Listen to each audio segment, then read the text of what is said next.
Hello दोस्तों, welcome to new video. आज की बात हम करेंगे मानव भूगोल की संभववाद।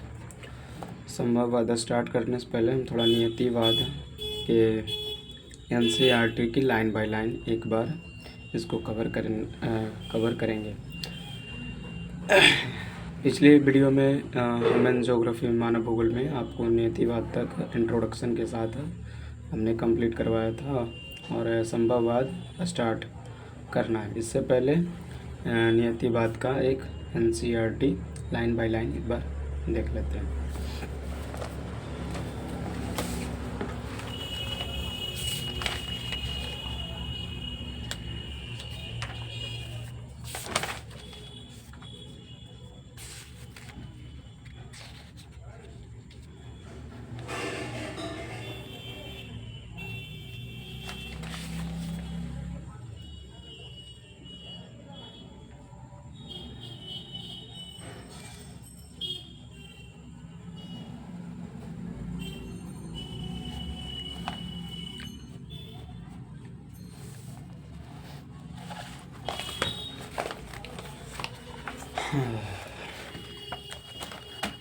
आइए, यहाँ पर एक मानव भूगोल की परिभाषाएं हैं, इसको एक बार देख लेते हैं। एक बार तो पिछली वीडियो में हम तो बता ही दिए थे।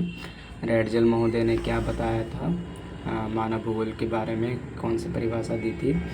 एलएनसी सैंपल द्वारा क्या परिभाषा दी गई थी। और एक विडाल डी ला ब्लास है, ये भी एक भूगोलवेत्ता था जो मानव भूगोल की परिभाषा दिए थे।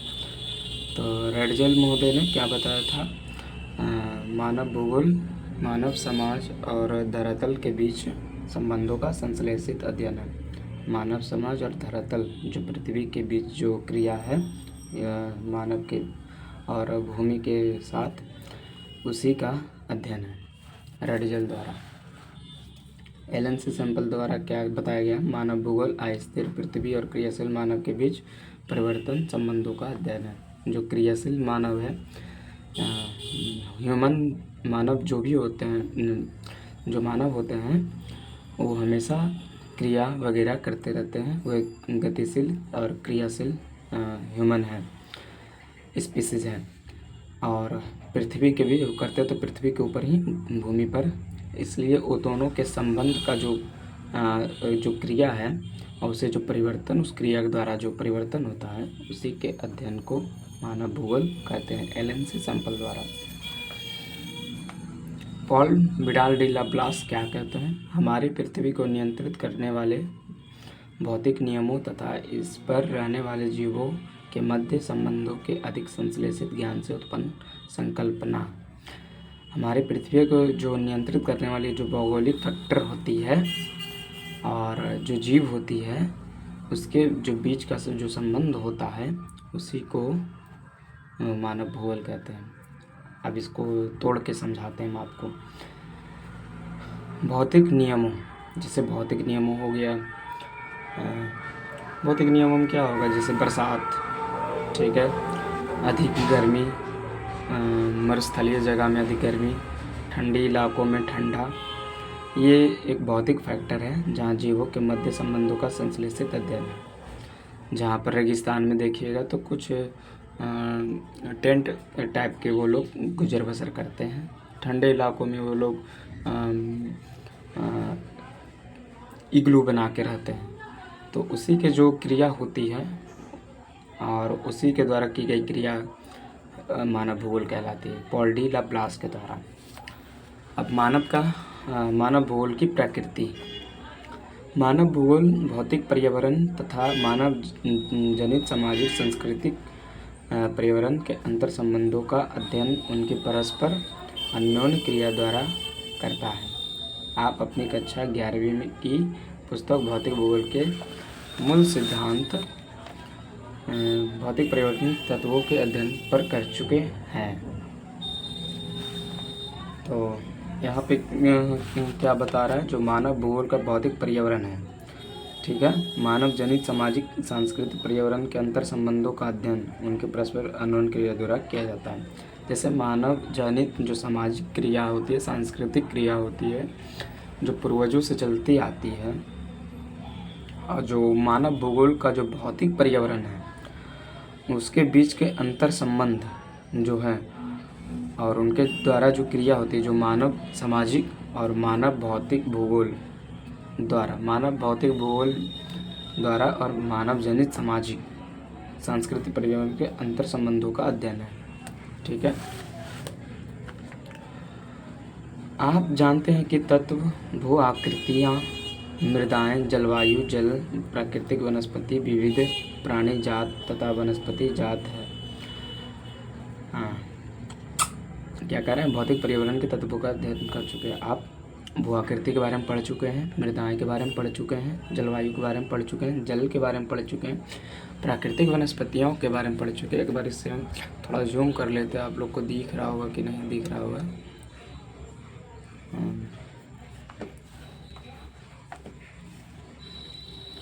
हाँ, क्लास 11 की जो बुक है, शायद उसका नाम होगा भौतिक भूगोल के मूल सिद्धांत वाली जो बुक है, उसी में ये सब पढ़ना था। बट आप लोगों ने पढ़ा होगा कि नहीं पढ़ा होगा ये तो पता नहीं, लेकिन बहुत अच्छी बुक है। आगे की पढ़ाई के लिए बहुत ही मस्ट इम्पॉर्टेंट है वो बुक, जिनकी रचना मानव ने भौतिक पर्यावरण द्वारा प्रदत्त मंच पर अपने कार्यकलापों के द्वारा की है। गृह, गांव, नगर, सड़कों व रेलों का जाल, उद्योग, खेत पतन, दैनिक उपयोग में आने वाली वस्तुएं तथा भौतिक संस्कृति के अन्य सभी तत्व भौतिक पर्यावरण द्वारा प्रदत्त संसाधनों का उपयोग करते हुए मानव द्वारा निर्मित किए गए, जबकि भौतिक पर्यावरण मानव द्वारा बृहद स्तर पर परिवर्तित किया गया, साथ ही मानव जीवन को भी इसने प्रभावित किया। तो यहाँ तो उतना कुछ खास तो इस पैराग्राफ में तो है नहीं कि आपको बताया जाए, बट इतना बता दें कि जो घर है, गांव है, नगर, सड़कें, रेल, जाल, उद्योग, पतन, दैनिक उपयोग में जो आने वाली जो वस्तुएं हैं वो भौतिक संस्कृति के अन्य सभी तत्वों भौतिक पर्यावरण द्वारा प्रदत्त संसाधनों का उपयोग करते हुए मानव द्वारा निर्मित किए गए, जबकि भौतिक पर्यावरण ये सब तो एक भौतिक निर्मित मानव निर्मित चीज़ें हैं जो ह्यूमन द्वारा दी गई है भूगोल पे एक खास क्षेत्र पर। ठीक है।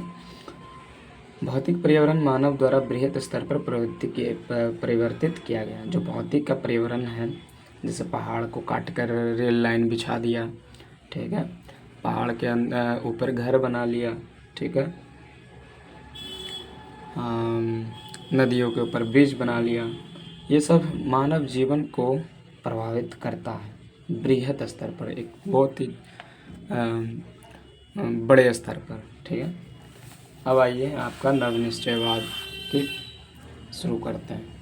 यही है मानव का प्रकृतिकरण और प्रकृति का मानवीकरण। ये हमेशा TTI क्वेश्चन रहता है 5 नंबर का, आपके आने वाले बोर्ड एग्ज़ाम में एकदम 5 नंबर से पूछ बैठेगा। ठीक है। मनुष्य अपने प्रौद्योगिकी की सहायता से अपने भौतिक पर्यावरण से अन्योन्य क्रिया करता है। ठीक है। जो ह्यूमन का टेक्नोलॉजी है, उस टेक्नोलॉजी द्वारा भौतिक का जो पर्यावरण से अन्योन्य क्रिया करता है। अन्योन्य क्रिया का मतलब होता है, जैसे मान लीजिए, हाँ, सरल शब्दों में आपको बताते हैं, जैसे क्या, हाँ, अभी करंट में चिनाब ब्रिज के ऊपर, चिनाब नदी के ऊपर एक ब्रिज बनाया गया। ठीक है। वो ब्रिज पहाड़ों को काटा गया, उस पर लोहे बिछाया गया, उसका आधार बनाया गया, उसके बाद रेल की पटरी बिछाई गई। तो उसमें मानव और प्रकृति में पहाड़ पठार जो नदियां हैं उसके बीच हुई क्रिया, ठीक है, वही क्रिया को अन्योन्य क्रिया कहते हैं। ठीक है। आया समझ में? अन्योन्य क्रिया उसी को कहते हैं। अब जैसे ऐसे नहीं समझे तो एक और चीज़ आपको बताते हैं। जैसे आपने कहीं घूमने गए, ठीक है, लाइक एग्जांपल आपने मनाली गए, मनाली जाते जाते आपने केले खाए या फिर सेब खाए तो उसका जो वेस्ट मटेरियल जो होता है, जो खराब पदार्थ होते हैं वो आप फेंकते हैं, जैसे छिलका हो गया, बीज हो गया और कुछ सड़े गले चीज़ होते हैं जो आप लोग फेंकते हैं। वो फेंकने के बाद जब उस पर बरसात होती है, पानी उस पर उस छिलके पर पड़ती है, जो रोड पर आपने फेंके हुए होते हैं उस पर जो पानी पड़ती है, उस पर जो बैक्टीरिया लगती है, उससे जो डिकम्पोज होता है, तो उसी को अन्योन्य क्रिया कहते हैं, प्रकृति और ह्यूमंस के द्वारा। ठीक है, वही क्रिया को अन्योन्य क्रिया कहते हैं। ठीक है, यह महत्वपूर्ण नहीं है कि मानव क्या उत्पन्न और क्या निर्माण करता है, बल्कि यह अत्यंत महत्वपूर्ण है कि वह किन उपकरणों और तकनीकों की सहायता से उत्पादन और निर्माण करता है। बहुत अच्छी बात यहाँ पे एक लाइन है, जैसे इस लाइन में है कि मानव क्या उत्पन्न करता है और क्या निर्माण करता है। इससे ये कोई इम्पोर्टेंट है ही नहीं। हाँ, ये इम्पोर्टेंट है कि वो जो वस्तु जो निर्माण कर रहा है, वो जो उत्पादन कर रहा है, वो किस टेक्नोलॉजी के द्वारा कर रहा है और किस हथियार के द्वारा वो कर रहा है, या कि क्या मशीनों से वो कर रहा है, ये इम्पोर्टेंट रखता है। ये इम्पोर्टेंट नहीं रखता है कि वह क्या बना रहा है, क्या खरीद रहा है, बेच रहा है। ठीक है, ये मैटर करता है कि वह किस मशीनों से बनाया और किस टेक्नोलॉजी से बनाया है। प्रौद्योगिकी किसी समाज के सांस्कृतिक विकास के स्तर की सूचक होती है। सही बात है, प्रौद्योगिकी जो टेक्नोलॉजी होता है कोई भी समाज के लिए सांस्कृतिक विकास के स्तर की सूचक होती है। अगर हमारे परदादा द्वारा कोई मशीन बनाया गया और उस मशीन से हमारे दादा अमीर होते गए, वही मशीन हमारे पिताजी, हम उसके उपयोग करते करते करते करते आज हम अमीर हो जाते हैं, तो एक सांस्कृतिक विकास के स्तर की सूचक हो जाती है। ठीक है, मानव प्रकृति के नियमों को बेहतर ढंग से समझने के बाद ही प्रौद्योगिकी का विकास कर पाया है। ठीक है, जैसे मानव प्रकृति को समझा। पहले के जो ह्यूमंस थे, आदिम ह्यूमंस थे, वो प्रकृति को नहीं समझते थे। बाद के ह्यूमंस जो डेवलप होते गए वो प्रकृति को समझे और अपना टेक्नोलॉजी को विकास किया। ठीक है, उदाहरणार्थ घर्षण और ऊष्मा की संकल्पनाओं ने अग्नि की खोज में हमारी सहायता की। ठीक है, उदाहरण के लिए जैसे प्राचीन के ह्यूमंस से, तो उन्होंने क्या किया, दो पत्थर को रगड़ा, घर्षण मतलब रगड़ा, और घसरने के बाद उसमें निकली एक आग की ऊष्मा, जो आग निकलता है उसी को ऊष्मा हम लोग कहते हैं। तो घर्षण और ऊष्मा की संकल्पनाओं से अग्नि की खोज होती है। तो जो घर्षण हुई और जो ऊष्मा हुई, घर्षण करने से जो ऊष्मा हुई वही आग की खोज हुई। तो ह्यूमंस, जो प्राचीन ह्यूमंस थे जो आग की खोज किए थे, तो उन्होंने समझा कि आग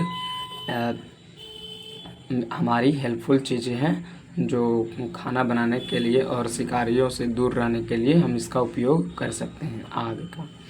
इसी प्रकार डीएनए और आनुवंशिक की रहस्य की समझने ने हमें अनेक बीमारियों पर विजय पाने के योग्य बनाया।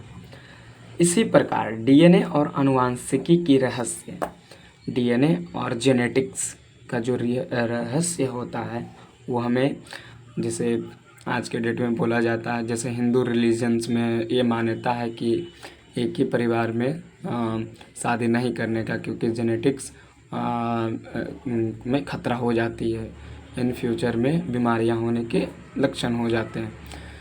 लेकिन कई अदर रिलीजन्स में कज़न मैरिज चलते हैं, हिंदू रिलीजन में कज़न मैरिज नहीं चलते।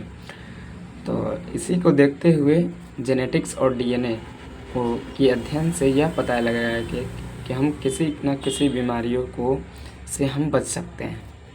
ठीक है, अधिक तीव्र गति से चलने वाले यान विकसित करने के लिए हम वायुगति के नियमों का प्रयोग करते हैं। अधिक तीव्र गति से चलने वाले यान मतलब एरोप्लेन, वायुयान, जो जहाज। ठीक है, जहाज, यान मतलब तो जहाज ही होता है, तो वो तो तीव्र गति से चलता है।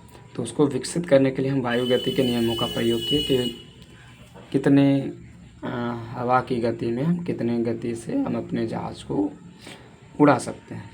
आप देख सकते हैं कि प्रकृति का ज्ञान प्रौद्योगिकी की विकसित करने के लिए हमें महत्वपूर्ण है। हाँ, एकदम ज़रूरी है प्रकृति का ज्ञान होना। जब तक प्रकृति का ज्ञान नहीं होगा तब तक प्रौद्योगिकी का विकसित करना मुश्किल है। तो हम प्रकृति को जब तक समझेंगे तब तक विकास होगा और टेक्नोलॉजी आगे बढ़ेगा। तो सबसे फर्स्ट इम्पॉर्टेंट चीज़ है कि हमें प्रकृति को समझना है। और प्रौद्योगिकी मनुष्य पर पर्यावरण की बंदिशों को कम करती है। प्रौद्योगिकी मनुष्य पर पर्यावरण की बंदिशों को कम करती है। प्रकृति पर्यावरण से अनोन क्रिया की आरंभिक अवस्थाओं में मानव इससे अत्यधिक प्रभावित हुआ था। आपको कल ही बताए थे, कल नहीं परसों बताए थे, परसों वीडियो अपलोड की थी पार्ट 1 की, ह्यूमन ज्योग्राफी की पार्ट 1। तो ये लाइन क्या बता रहा है कि जो पहले के मनुष्य थे, आरंभिक अवस्थाओं के मानव जो थे, अत्यधिक प्रकृति से प्रभावित हुए थे। सही बात है, बहुत प्रभावित हुए थे। उन्हें टेक्नोलॉजी के बारे में पता नहीं था। सॉरी, उन्होंने प्रकृति के आदेशों के अनुसार अपने आप को ढाल लिया। इसका कारण यह है कि प्रौद्योगिकी का स्तर अत्यंत निम्न था और मानव समाज विकास की अवस्था में आदिम था। आदिम मानव समाज और प्रकृति की प्रबल शक्तियों के बीच इसी प्रकार की अनोन क्रिया को पर्यावरणीय निश्चयवाद कहा गया। तो बस आपको इतना ही तक याद रखना है और आगे की ज़्यादा नहीं पढ़ना है, ठीक है। बस यहीं तक पर्यावरण निश्चयवाद कहा गया, बस यहीं तक आप लोग को स्टॉप रहना है। तो हम तो यही सजेस्ट करेंगे कि आपको NCERT मानव भूगोल की बुक ले लेना है और NCERT की एंशिएंट हिस्ट्री की 2 क्लास हमने डाल रखी है विथ नोट्स।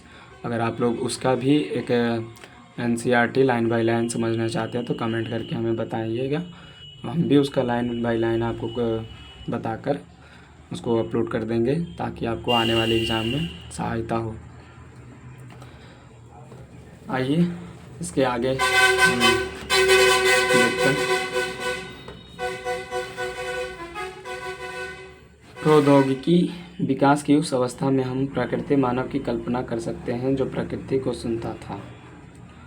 प्रौद्योगिकी विकास की उस अवस्था में हम प्रकृति मानव की कल्पना कर सकते हैं जो प्रकृति को सुनता। हाँ, हम टेक्नोलॉजी के विकास से उस अवस्था से हम यह भी प्राप्त कर सकते हैं कि मानव उस समय की प्रकृति की सुनता था।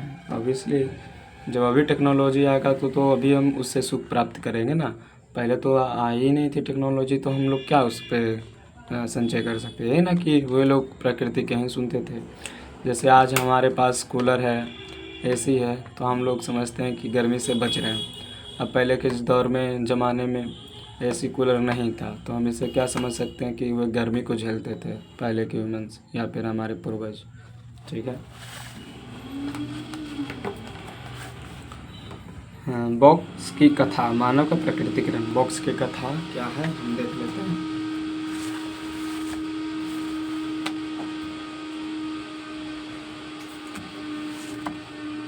बेंदा मध्य भारत के अंबुजमाड़ क्षेत्र के जंगलों में रहता था। बेंदा मध्य भारत, कोई बेंदा कोई एक होगा, कोई इंसान होगा जो मध्य प्रदेश के मध्य भारत में अंबुजमाड़ क्षेत्र में के जंगल में रहता था होगा, ठीक है। उसके गांव में 3 झोपड़ियां थी जो जंगल के बीच है। यहाँ के तक के पक्षी और आवारा कुत्ते जिनकी भीड़ प्रायः गाँव में मिलती है, ठीक है, यहाँ दिखाई नहीं देती है। गांव में मिलती है भी, यहाँ दिखाई नहीं देती है। छोटी लंगोटी पहने हुए और हाथ में कुल्हाड़ी लिए वह पेंडा वन का सर्वेक्षण करता है जहाँ उसका कबीला कृषि का आदिम रूप स्थानांतरित कृषि करता है।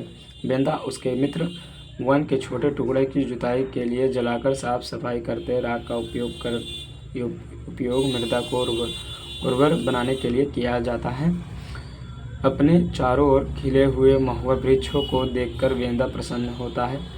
जैसे ही वह महुआ, पलाश और साल के वृक्ष को देखता है जिन्होंने बचपन से ही उसे आश्रय दिया, वह सोचता है कि सुंदर ब्रह्मांड का अंग बनकर वह कितना सौभाग्यशाली है।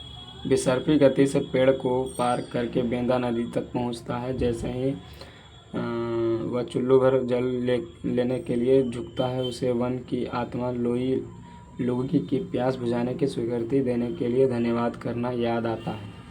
अपने मित्रों के साथ आगे बढ़ते हुए बेंदा गुदेदार पत्तों और कंदमूल को चबाता है। लड़के वन से गजहारा और कुचला का संग्रहण करने का प्रयास कर रहे हैं। विशिष्ट पादप है, ये विशिष्ट पादप है जिनका प्रयोग बेंदा और उसके लोग करते हैं। विशिष्ट पादप के मतलब जैसे जो वह पादप जो एक खुद फल बनाता है और खुद बीज बनाती है और वो जो उत्पाद करती है, और वो जो भेड़ बकरी इंसान जो उस पत्ते को खाते कंदमूल को, उसी को विशिष्ट पादप करते हैं जिनका प्रयोग बेंदा और उसके लोग करते हैं। वह आशा करते हैं कि वह वन की आत्माएं दया करेंगी और उसे उन जड़ी बूटियों तक ले जाएंगी ये आगामी पूर्णिमा को मदाई अथवा जनजातीय मेले में वस्तु विनिमय के लिए आवश्यक है। वो कुछ जड़ी बूटियाँ और कुछ ऐसे वस्तुएं रख लेता है उस पेड़ पौधों से जो आने वाले मेले होते हैं, तो उसे वो वस्तु का विनिमय कर सके और कुछ आय प्राप्त कर सके। वाला अपने नेत्र बंद करके स्मरण करने का कठिन प्रयत्न करता है जो उसके बुजुर्ग ने उन जड़ी बूटियों और उनके पाए जाने वाले स्थलों के बारे में समझाया जाता था। वह चाहता था कि काश दिख नहीं रहा होगा वह चाहता था कि काश उसने अधिक ध्यानपूर्वक सुना होता। अचानक पत्तों में खड़खड़ाहट होती है। बेंदा और उसके मित्र जानते हैं कि ये बाहरी लोग हैं जो इन जंगलों में उन्हें ढूंढते हुए आए हैं। एक ही प्रभावी गति से बेंदा और उसके मित्र संगन वृक्षों की वितान के पीछे अदृश्य हो जाते हैं और वन की आत्मा को एकाकर हो जाते हैं। तो साफ साफ ये जो बॉक्स की कथा है वो इतना ही कह रहा है कि देखिए कैसे एक लड़का जंगलों में जाता है तो उसकी खेत की खुदाई करता है, कंदमूल खाता है, जड़ी बूटी लेता है, तो उसके बीच जो क्रिया हो रही है वह अननोन क्रिया हो रही है। ठीक है, और वही मानव का प्रकृतिकरण है। मानव प्रकृति के साथ क्या कर रहा है, वही एक मानवीय प्रकृतिकरण है। ठीक है, तो नव निश्चय में आपको इतना ही याद रखना है कि वैसे निश्चयवाद का विचारधारा है जिसमें ह्यूमन बहुत ज़्यादा डेवलप नहीं थे, प्रौद्योगिकी का स्तर निम्न था, वह प्रकृति की बहुत सुनता था, प्रकृति के आधार पर ही कार्य करता था। ऐसे एग्जाम्पल में अगर पूछता है क्वेश्चन तो आप लोग एग्जाम्पल दे सकते हैं कि जैसे बारिश नहीं होती थी तो वे लोग पूजा किया करते थे और उन्हें लगता था कि हमसे कुछ गलत हुआ है इसलिए बारिश नहीं हो रहा है, इसलिए वो पूजा पाठ स्टार्ट करते थे। ठीक है, तो नवनिश्चयवाद की यहीं तक हम समाप्त करते हैं। अब आते हैं संभववाद पर।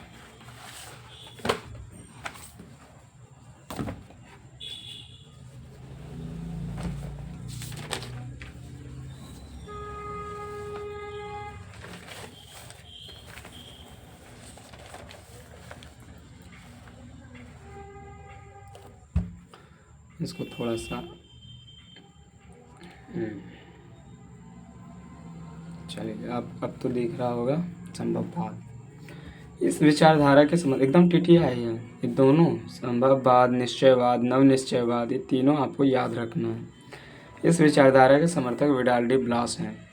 संभववाद की विचारधारा के समर्थक विडाल डी ब्लास हैं। यह विचारधारा निश्चयवाद के आगे की स्थिति का वर्णन करती है जब मनुष्य का विकास हुआ और वह प्रकृति के नियमों को समझने लगा।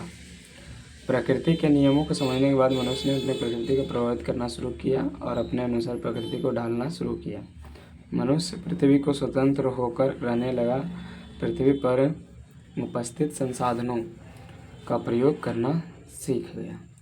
तो संभववाद में इस विचारधारा का यही अंतर है नवनिश्चयवाद में और संभववाद में, कि संभववाद वैसी बात है जो निश्चयवाद के जो बात के जो ह्यूमन्स आए तो प्रकृति को समझने लगे, थोड़ा थोड़ा समझे कि बारिश आएगी, हम घर बनाएंगे और उसमें घुस जाएंगे। ज़्यादा गर्मी होगी तो एक ताड़ का पंखा बनाएंगे और उससे हौंकना शुरू करेंगे। संभववाद यही है कि प्रकृति की नहीं सुनना, प्रकृति के साथ साथ चलना। और इसके समर्थक विडाल्डी ब्लास है। उदाहरण क्या है? मानव ने गर्मी से बचने के लिए कूलर, सर्दी से बचने के लिए स्वेटर हीटर तकनीक का इस्तेमाल किया। ठीक है, तो संभववाद इतना ही एक विचारधारा है जो निश्चयवाद के आगे की स्थिति का वर्णन करती है। जब मनुष्य का विकास हुआ, वह प्रकृति के नियमों को समझने के बाद गर्मी से बचने के लिए कूलर बनाया, एसी बनाया, पंखा बनाया, उसके बाद ठंडा से बचने के लिए हीटर बनाया, स्वेटर बनाया, और गर्मी के और ठंडे से बचने के लिए गर्म जगहों पर जाना प्रारंभ किया। ठीक है, तो संभववाद की विचारधारा यहीं तक समाप्त होती है। कल आपको नव निश्चयवाद और कुछ क्वेश्चंस आंसर यूट्यूब के ज़रिए पार्ट 3 में आप लोग को दे दिया जाएगा। और इसे अच्छा लगता है तो आप कमेंट और लाइक ज़रूर करिए, और अपने दोस्तों में, अपने भाई बहन में ज़रूर से शेयर करिए। और इसमें क्या आपको समझ नहीं आता वो कमेंट करके हमें बताएं, ताकि उसको नेक्स्ट वीडियो में हम अच्छे से उसको क्लियर करके आपको बता दें। और एंशिएंट हिस्ट्री के 2 क्लास हमने डाली है और बहुत सरल शब्दों में उसे बताया है, तो उसको देखें और मेरे चैनल को सब्सक्राइब करें। अच्छे से अच्छे करने की हम 100% देंगे। तो आज की वीडियो यहीं तक एंड करते हैं। ठीक है।